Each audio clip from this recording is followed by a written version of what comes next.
Okay, how fun was that? Okay, I also want to quickly acknowledge that the film's casting director is also in the audience today, Nancy Floyd.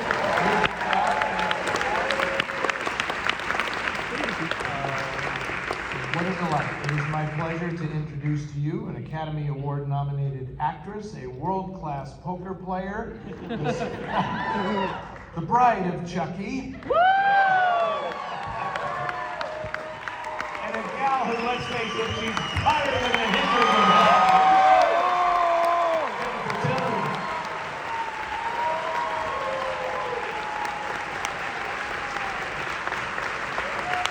Thank you all for coming. What a great audience you are.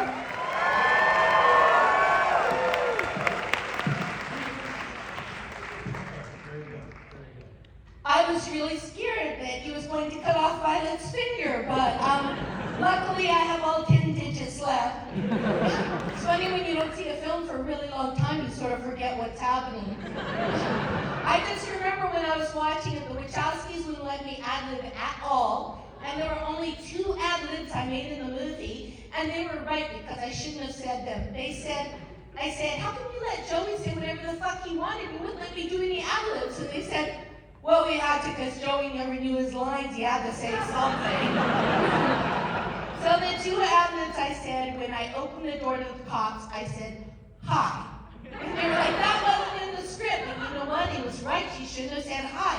Because to say hi is filling the stillness and it's showing that she's nervous, and Violet is never nervous. And then the other line I said, when Joey says, can we shut up? I say, you shut up. And I think that was left over from playing Olive in Bullets Over Broadway. And I shouldn't have said that because Violet is a mysterious femme fatale. She's not like a 7-year-old going, you shut up. So both times I ad-libbed, they were right. I was wrong, they're geniuses, I am merely clay in their hands. Edward, I believe you have some questions for me. I don't actually think the questions are going to be necessary, but I do come with a few. So, well, let me start by asking. I'm sitting next to Don Mancini in the back row. We were in the back row. I would have thought VIPs such as ourselves would have been right down here in the front. We're in the very last row. We could see everything. And I said to Don when the movie was over, I said, I'm worried I won't have anything to say. And he said, Jennifer, I think you'll be fine, and I think Edward has some questions, so. I do have some questions. Why the hell are you calling me Edward? That's the first question. Nobody calls me Edward, but that's okay. I'll take it from you. All right. What? I want you to say Edward in Violet's voice. Edward. Edward, do you have anything you want to say to me? I noticed that Violet, she just whispers. I whispered my way through the whole movie, which I think was actually good because Joey yelled his way through the whole movie. We recently went to the Gershon and I went to the Robert Ebert Thumbs Up Film Festival. And we went mostly because we wanted to get those fabulous trophies, which is an actual cast of Robert Ebert's hand with his thumb up. And Robert Ebert was a very early champion of this movie. You know, this was a very small movie. When it came out, really nobody saw it. And Robert Ebert loved it. And now it's a cult film. And who would have thought 25 years later, maybe 30, how many years? 30 years later, that we are playing to a full house. Yeah. No, you were absolutely right. And it was the first film of the Wachowskis, and I have always said that filmmakers start with a film noir, because all you need is a man, a woman, a locked room, and a weapon, and you can make a movie. And of course, they were smarter than all of us, including me, because they said all we need are 2 women, a locked room, and a weapon, and we can have a movie. Yeah, exactly. And a crazed psychopath who doesn't know his lines and screams all the time. He is fabulous in the film. It is the quintessential film noir, and that's what I was going to say, but I forgot where I was going. But we went to the Roger Ebert Film Festival, and they had a fabulous audience too. Not as fabulous as you all, because you're here.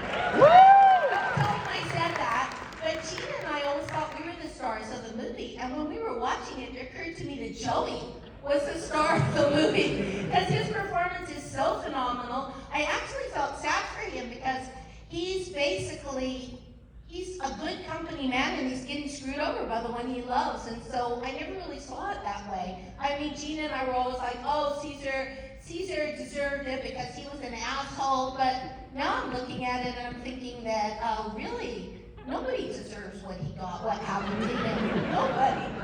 Did you hear the audience applaud when you shot him? The Wachowskis said they wrote that line on purpose. They said, we wanted a moment like the Arnold Schwarzenegger moment when he said, I'll be back. They wanted it to be that kind of moment that they could use in the trailer. And it was in the trailer, but they bleeped out the word shit. He goes, Caesar, you don't know. And then they put the gunshot in. So much for it being a really memorable line that they could use in the trailer because you can't use swear words. Yeah, somehow you don't know shit isn't gonna hang as like a cultural icon. You know, that's not gonna. It's not exactly Shakespeare, but memorable. But tell me about how this all came together. This was a first film. This is their first film. Right. Very assured, very splashy. I mean, they were showing everything they had, you know. And I was showing everything I had too. And so was Gina. You know that scene where Joey comes out of the shower with the towel on? We did a take and he dropped the towel as he was walking away. And the Wachowskis were like, cut! Joey, what are you doing? And he goes, well, the girls get to show everything they have. And I've been working out and I'm looking really good. And I really think that I should have equal opportunity. And they were like, no, Joey, nobody wants to see that. Gina De Laurentiis, he had an idea that Cesare, or Caesar, the Joey character, should be really good looking. He did not want Joey one little bit. He said, Caesar is supposed to be the leading man. Joey Pantoliano is a character actor. But the Wachowskis really wanted him. I'll tell you the other two people that Gina De Laurentiis wanted. He really wanted Peter Gallagher, who is a gorgeous hunk of man. And then they also wanted Christopher McDonald, and he ended up doing another movie with the director of The Last Seduction. John Dahl, and Christopher McDonald said he was really kind of annoyed because he really wanted to play the character, but Dina sent him somewhere else, and he's a good company man as well. But anyway, when we were cast, Gina and Joey and I, we went to dinner with Gina De Laurentiis. And all these plates and trays of pasta and food were coming out, and Joey would reach for it, and Dina would say, no, that is not for you, Joey. And he goes, well, what am I going to eat? And they'd bring out a tray of steamed vegetables, and they'd say, that is for you, Joey. You are too fat. You need to lose weight. So Gina and I would always tease him because we would always have the AD go get us donuts. We'd be like, are there donuts? And they'd say, yes, there are. And we were eating donuts, and we're supposed to be the sexy female leads. And poor Joey, who's usually a character actor, was in his trailer eating carrots and things like that. You may not realize this, but we are in the presence of the hardest working man in show business. This gentleman is earning his money today. I will try to talk slower. Is there an echo on this? Is there an echo on this microphone? No. Can y'all hear me back there? There's no echo. No, But anyway, I got this script, and it was right after Bullets Over Broadway, so I had a teeny tiny bit of clout.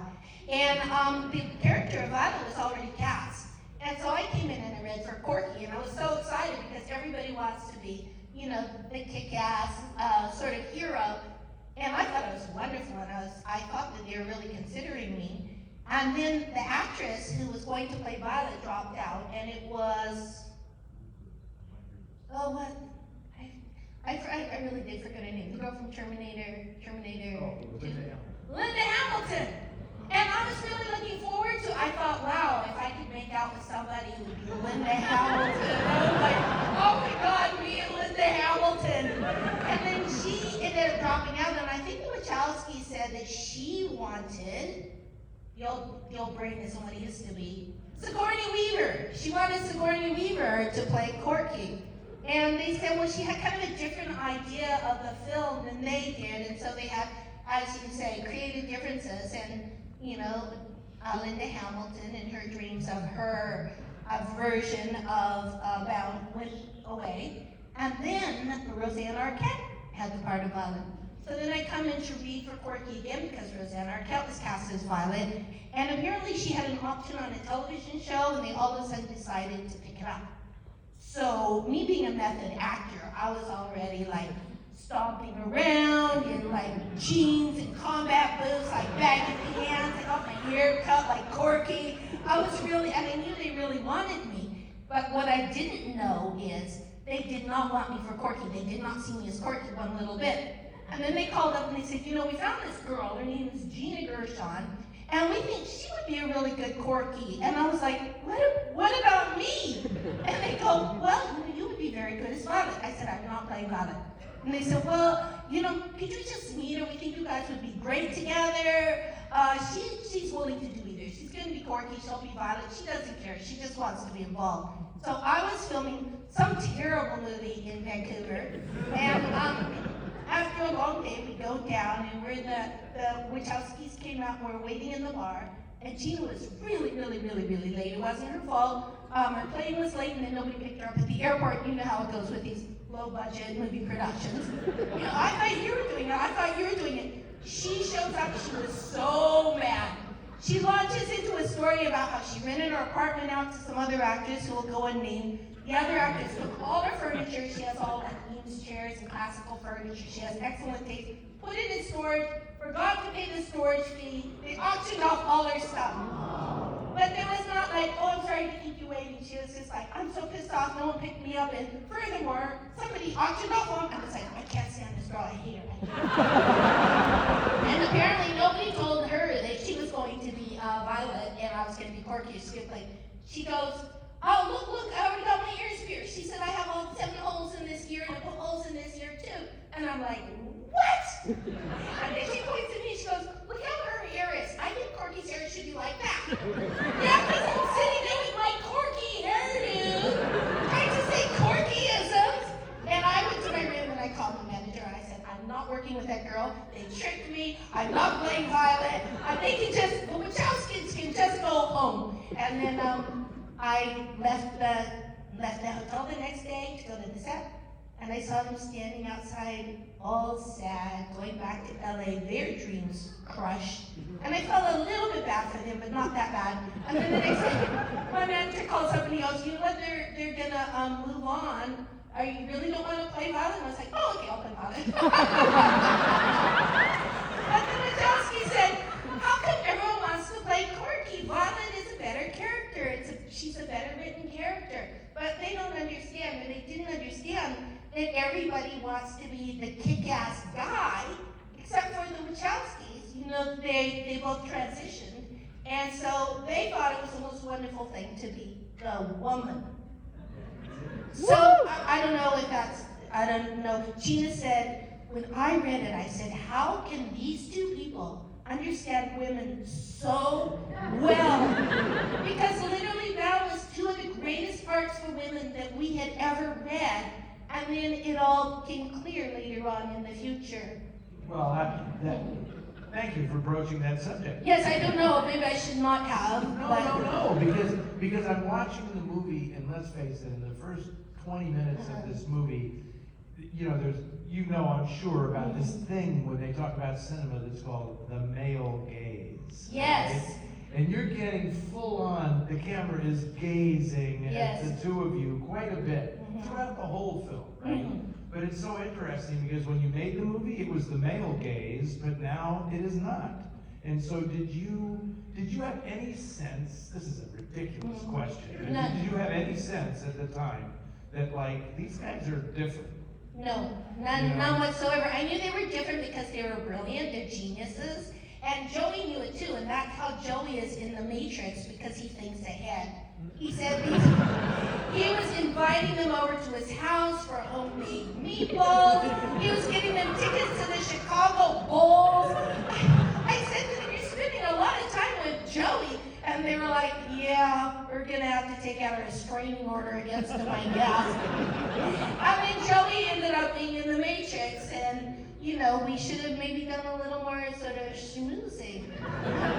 But we knew that they were really brilliant, and the script was amazing. The script is almost exactly what you saw on the screen is what you imagined when you saw it, because before they did Bound, they used to work in Marvel comic books, graphic comic books. And so everything that you see, like the 2 cups of coffee, and where I put my hand on the wall and she puts her hand on the wall on the other side. There's a thing where Joey's turning in a circle at Christopher Maloney. What's his character's name? Johnny. Johnny. I remember, yeah. He said, Johnny's like, where am I? My money, where am I? He's turning in a circle, and right behind him on the wall is a painting that is a circle. So they did a lot of things like that. They really did want it to be have a very film noir feeling. So Lizzie Gardner, our wonderful costumer, she did the costumes for, wow, I can't remember anything. The drag queens in the desert. Priscilla Queen in the desert. So she did the costumes for Priscilla Queen in the desert. And the Wachowskis wanted everybody to wear black and gray, so it looks like a black and white movie, shades of black and gray, until the last long bloody night where everything happens. And then you'll notice that Violet is wearing a red dress, I guess to evoke blood, I guess. I had 5 of those dresses. They had built-in bras. At the end of the movie, they auctioned them off. They were selling everything. And there were 5 of them. They were selling them for $25 each. Like, I should have snapped them all up, but I was like, I already have 1. Why do I need 4 more? The craft service girl bought one, and I went to the wrap party, and I was like, there I am, because built-in wasn't. Joey is so cheap. He bought everything. So when we go over to his house, Gina goes, I am having such deja vu. He even bought the wallpaper. You go in the hallway and there's the wallpaper for the movie. He bought the knives in the kitchen. He bought all the furniture. When you go over there, it's just like being on the set of Bound. That's a perk that you can do when you're doing movies, low budget movies. They auction everything off afterwards. This movie was made for under $3 million. The Wachowskis had written a movie. They were very unhappy with how it turned out. You will know the movie. With Assassins. They wanted to take their name off the movie because they hated it so much. The only reason Gina likes to say things, I don't know if it's revisionist history, she said the only reason I came in to audition for this, I wanted the Wachowskis to recommend me for the Julianne Moore part in Assassins. That's her story that she tells. She's very proud of telling, and I remember I was jealous because I'm like, how is Gina going out for A-list movies, and here I am mired in the independent film scene? So they wanted to direct the already written Matrix, which was budgeted at $120 million. And they wanted to direct it themselves so somebody couldn't, quote unquote, ruin it. And their agent said, nobody's gonna let 2 first-time directors direct a $120 million movie. And so they wrote down, sort of like when you know your child, your 3-year-old needs a bone marrow transplant, and the parents desperately make another baby so they'll have some bone marrow.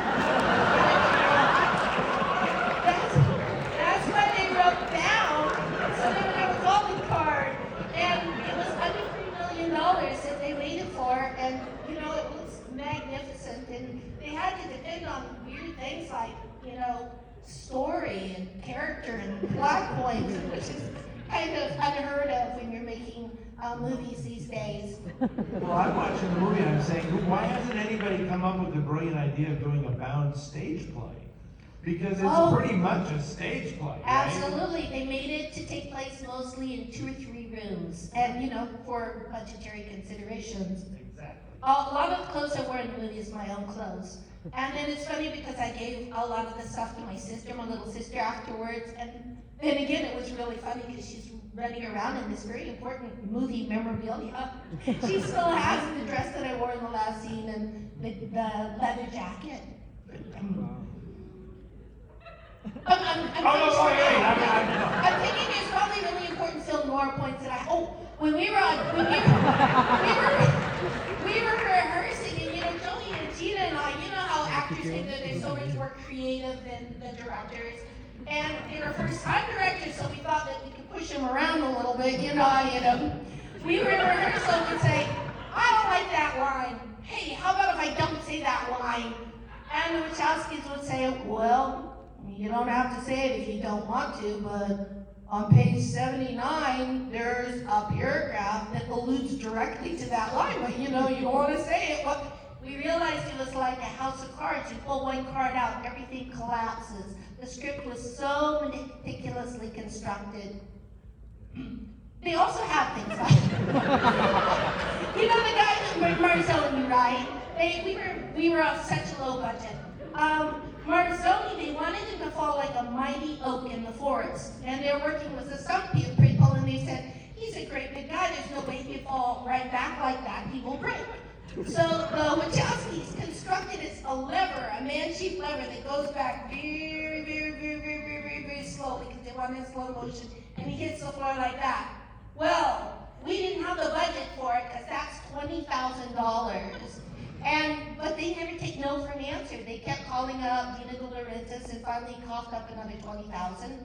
And then also the scene where it's close up on her lips, and I say, Corky, kiss me. That was a scene that they came up with, and they needed this special camera to do a special close-up, and that was like another $10,000-$20,000. But they just kept asking. They would not take no for an answer, and then the dailies were coming in so good that Gina De Laurentiis gave them the money for their special project with 2 close-ups on the lips. And I don't know if anyone's aware of it. My friend Don Mancini's in the audience. He did a Bound parody in the Chucky series, complete with the close-up of the lips of me. Gina Gershon played herself, Joey Pantoliano played himself. I played myself also, and he did a close-up of that shot of the lips. I thought, I was looking, I was like, wow, my lips got a lot thinner in 30 years, but it was still pretty sexy. I'm curious why if they paid $20,000 for the lift that allowed him to fall, they wouldn't spend another $25 on his hat. The hat was bad. That was a bad fedora. Take it from a guy who buys real fedoras. It's like, that was a bad fedora he was wearing.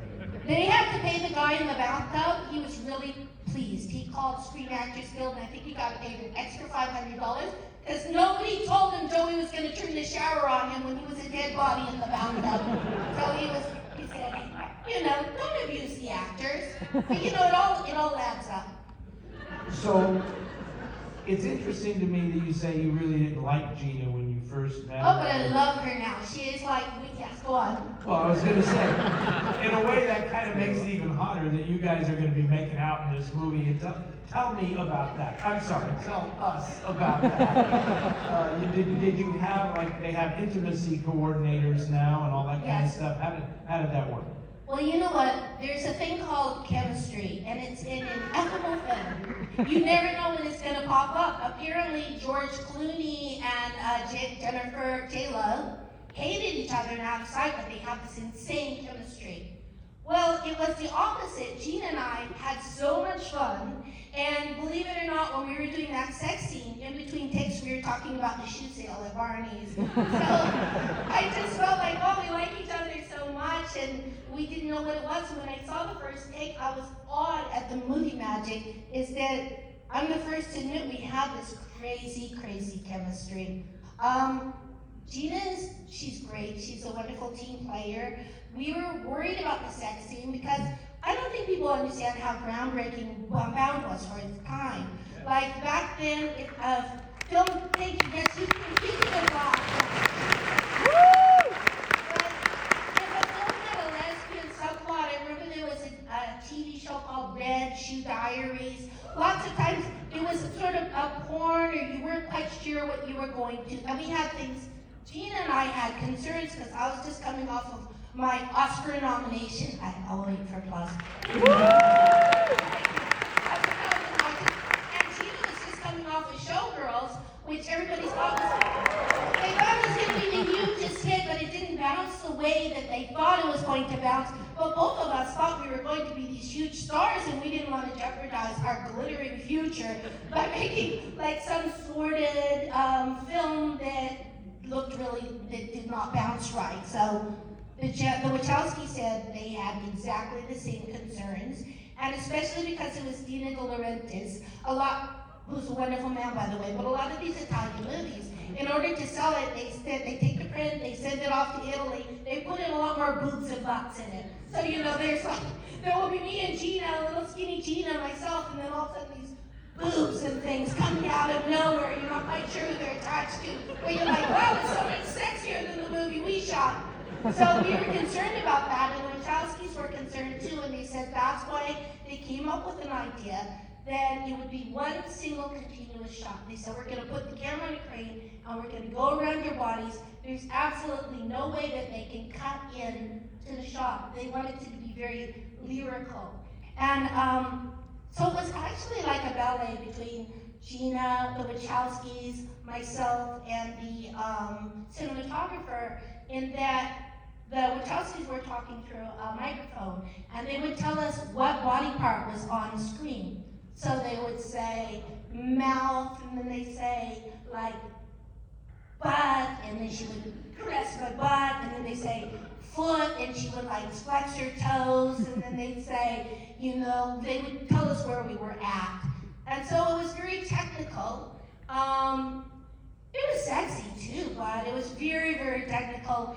And apparently it was just too sexy for the ratings board, because we could not get it, we did not want to get it NC-17.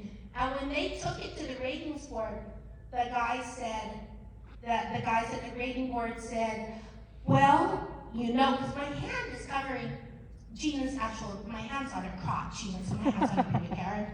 It's so tame you could almost have it on TV. You could have it on TV in England for sure. So you don't really see anything. But, you see a little bit, But anyway, the ratings board gave it an NC-17. And the Wachowskis said, why? It's not graphic at all. And they said, well, the girls seem like they're having such a good time. It seems like they're actually doing it. So they thought we were getting away with me giving Gina, like we were making some real life porn film, but I was actually giving Gina a hand job. So, why would I do that? So anyway, they said, look, they go, are you telling me if we got two girls that weren't such good actresses, you would let it go? And they were really embarrassed, and they said, yeah, probably. So the Wachowskis, they said, we're going to cut some more stuff out. They kept going back with the print, and they said, we cut out 4.5 seconds. How does it look now? They went back 8 times. You're only supposed to go back 2 or 3 times, but they were like, well, we're just from Chicago. So they acted like they didn't really know, and finally the ratings board signed off on it. But we did have to use another take. There was one take that was perfect, and apparently it was just a bit much for those fainting queens over at the rating board. And so we used a take that wasn't as good, and oddly I felt like it was more graphic than the take that we were going to use, because one of my breasts accidentally fell into frame with the end boom, boom, boom, boom. They only wanted Gina's small, elegant breasts. They didn't want mine to suddenly appear in the frame and hit her in the face. And then there was more light coming from the hallway in the take that they ended up using, which you saw there. It seemed to be a bit of a dark print. And Gina didn't like it. She said, I flexed my toes too much. She's like, I don't like my feet. I was overacting with my feet. So the next time you see it, you can look for that. Also, it's supposed to be I hear that Quentin has a mural of that scene. I'm sure. But it was supposed to be closed set too, and at one point we opened the door to say something to the Wachowskis, and all the crew members scattered like cockroaches. Everybody was standing around the monitors outside. We're like, hey guys. Was there somebody brought in to work with you? No, that was way before intimacy coordinators. And Gina and I were really good friends, so we were helping each other out. I would be like, she would be like, Jennifer, can you put your hand here to cover my non-existent cellulite? She's like a perfect specimen of woman. But she's like, can you put your hand here to cover up this? And I'd say, okay, but if you cup my boob in your hand to make it more plump and ripe looking. Those are things you can't say when you're doing love scene with a man because there's that sort of man-woman thing. You don't want them to think you have cellulite or droopy boobs or anything like that. You just try to do it as best you can, like, honey. So the guys are not going to help you out. But yeah, it was very different, and we had to reshoot the scene, and it's not because Gina brought tequila into my dressing room before we shot it the first time. Nothing like that. It was a camera glitch, but she did show up like a eager suitor on the first day. She goes, Jennifer. She goes, I have chocolates and I have tequila. And I was very happy to drink it, and I was happy for the chocolates also, because chocolates release pheromones that make you feel like you're in love. Ooh. We know that, we all know that. That's why you get chocolates on Valentine's Day, and then tequila just makes you reckless and crazy. No roses. She didn't bring any roses? No roses. No, that's a guy thing, really. Isn't it? Right? But I do want to talk about my favorite scene in the movie is really the seduction scene. When she comes to fix, when you put your earring down. Oh, it's so good, isn't it? So it is good. really good. It's like a classic film noir scene, but it's the two. It's Claire Trevor and Gloria Graham instead of Gloria Graham and Dennis O'Keefe or something. It's great. It's absolutely fantastic. So how much fun? It sounds like you had a And then it sounds like you had a lot of fun making she's doing this this movie. in the dripping water. The water starts to drip through her hands, and yeah, it was really an excellent scene. And I don't know if y'all noticed, that's the only time I was wearing jeans or pants in that, because she has costumes. She has a persona that she puts on, which is the sexy persona for the male gaze, where she gets a lot of things from the men around her by playing the helpless sex pot. But I felt like it was a little bit because Gina, she saw Gina as one of her own, that she felt like she could be herself around Gina. It's the only time you see her wearing pants. So here's my next question for you. Yes. What is the longest Beatles song title? Okay, we did a show in San Francisco, and it was a quiz show, and I was a Beatles expert, supposedly, and I got stymied by this. They said, what is the longest Beatles song title? Is it Everybody's Got Something to Hide Except for Me and My Monkey? I didn't get it. They had to bring in a Beatles expert, and he knew it. And he was the film noir expert, or was Randall? Raymond Chandler. It was Raymond Chandler. So he was a Raymond Chandler expert, and then afterwards he got me to agree to do this, which I'm really happy I did.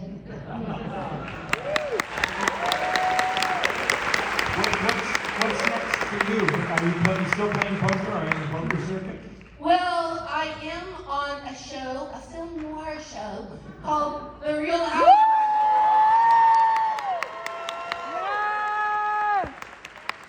We have our very unpleasant reunion coming up. We finished the show.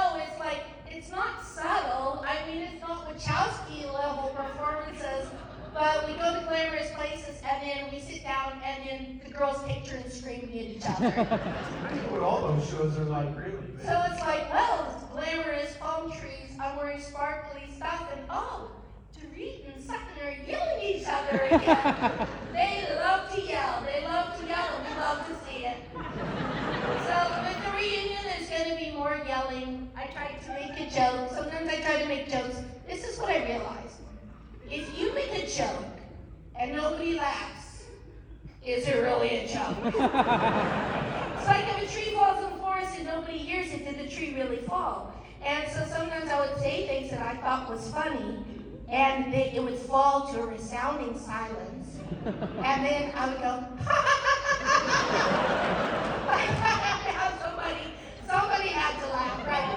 But I think that they did not laugh because they weren't listening to me. They were just thinking of the next mean things that they were going to say to their nemesis. Those girls work hard. The devil works hard, but the housewives work hard. They're all fabulous, by the way. They are pushing that Sisyphus rock up the hill, and then it rolls down, flattens them, they start pushing it up the hill again. I just stand by and I try not to get hit by shrapnel. So here's my idea. Yes. now that Jim and Andy are Lily and Lana, right? I hope I have that right. Larry and Andy are now Lily and Lana. Yeah, Lily and Lana, okay. I think they should do another bound and bring you guys back. Bring back Violet and Corky and watch the whole movie now that they have transitioned to see if it's a different movie. I think You that know, would be awesome. Gina and I always said that we would only do a sequel if the Wachowskis were involved, but I think too much water has passed under the bridge. I really don't think you care about what's going, well, maybe you do, but like what's happening to them like 10 years later, 20 years later, now it would have to be 30 years later. Do you really want to see them in a tiny flat? And Violet has gone through all the money, and they can't afford a dryer, they're hanging their clothes up like the money in that money scene on a clothing line. I don't think so. People would get upset, so I'm not going to say it anymore. They would say, well, what do you think is going to happen to, in the future? And I would say, well, Violet doesn't really understand love. She uses people. And I really don't think that they are going to have a long-term relationship, like they're in love right now at the end of the movie. Who would be in love with a shiny new truck and matching sunglasses?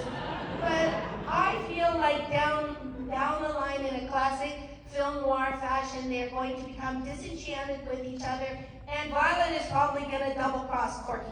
Because Violet says, and I don't mean to be rude, but she does say, well, you're not so bright, are you, to Corky, or she says, well, I'm more clever than you are. See, that's already a red flag. They're in the first throes of love, and she's already kind of gently putting down Corky like, honey, we know you're not too bright.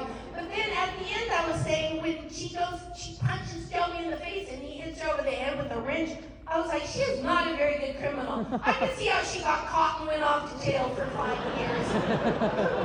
But Gina's really proud of me. She thinks it's very romantic. She's like, Jennifer, I came to rescue. I heard you screaming and I came to help you. And I'm like, yeah, well, it wasn't very helpful, was it now, Gina? Now you just got yourself knocked out and tied up as well.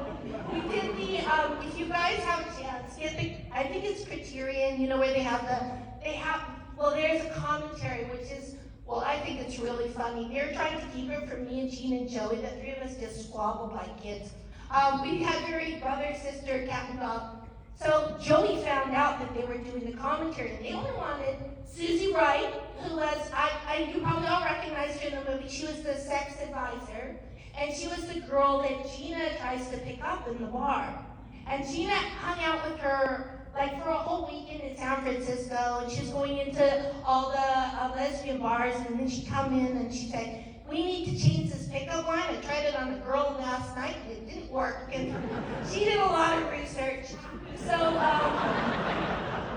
anyway, they were doing, Susie Wright, they wanted Susie Wright, the cinematographer, and the Wachowskis on the commentary only. They didn't tell us about it, but Joey found out. And we're so competitive with Joey, Gina said, Joey found out that they're doing commentary, he's just gonna show up. And I was like, well, I'm gonna show up. And Gina said, me too, I think we should be there, don't you think? We didn't tell them, so Joey showed up first. And this is actually how we would step out onto the set every day. I would show up first, and then Joey would show up, and then Gina would show up last, as befitting a true star. So Joey showed up first, and then I showed up, and then Gina shows up. And they said, what's your favorite part in the movie? And Gina's like, Joey's mom says, my favorite part of the movie is where I get to punch Gina in the face. And Gina's like, my favorite part of the movie is where I trip Joey and fall, and he falls and hits his head. And I said, my favorite part of the movie is when I tell Joey he doesn't know shit and I shoot him and he dies. So they're like, oh, really, really happy set, but that's our love language. We like to insult each other and beat each other up. Oh, and then when he dies, speaking of when he dies, they really orchestrated that. They had that vision in their head, the white paint with the red blood. And Joey was such a trooper. They have to put the vest on with the, what are they called? With the squibs. He was very cranky, and they did it in one take. They didn't have to do it again. And everybody cheered because we really didn't have enough money for another vest with squibs on it. So we were like, this is fantastic. He's saved us some money. It is an absolutely awesome film. You are Thank you. incredible in it. Thank you so much. I have never worked less in my entire life. I should let you have some questions. You just need to reach out and gently touch me and say, like, This is what's great. I have never done less in an interview. I have And things to this say. gentleman has never worked harder in his entire life. Ladies and gentlemen, I would say you got your money's worth today.